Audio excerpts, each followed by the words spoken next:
At sasagutin ko lang pala itong comment ni Boss Emmanuel Peñano Tenorio. Sabi niya kasi, "Boss, madali bang makapasok as a line cook sa Middle East?" Ang sagot ko dyan ay, yes boss, napakadali. Ito kasi ang una kong naging trabaho dito sa Saudi Arabia.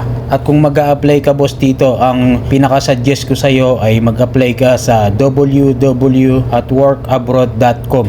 Diyan ka na mag-a-apply boss. Kumbaga, diyan ka rin maglalagay ng iyong resume at magsa-sign in ka lang diyan sa may website nila ng www.workabroad.com. Kasi diyan ako nag-apply nun at maraming agency ang tumawag sa akin. Ikaw na mismo ang mamimili boss kung ano ang gusto mong applyan diyan.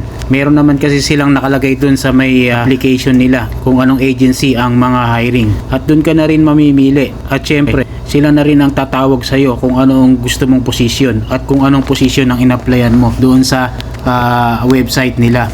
At ang agency na mismo ang tatawag sa iyo. Yan kasi ang naging experience ko nung nag-apply ako doon sa application na yon. At madaming ang agency ang natawag sa akin dyan, mga boss at mga master. Siyempre, ang pinili ko yung pinakamataas ang offer.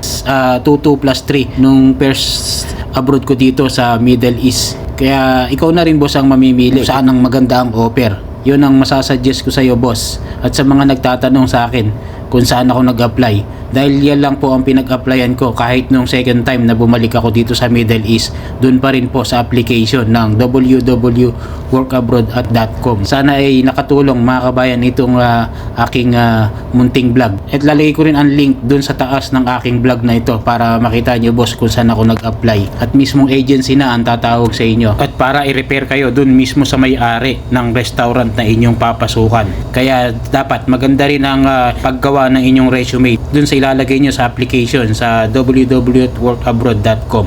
Yun lang, salamat. Sana'y nakatulong. Love you all. Mama, chup chup.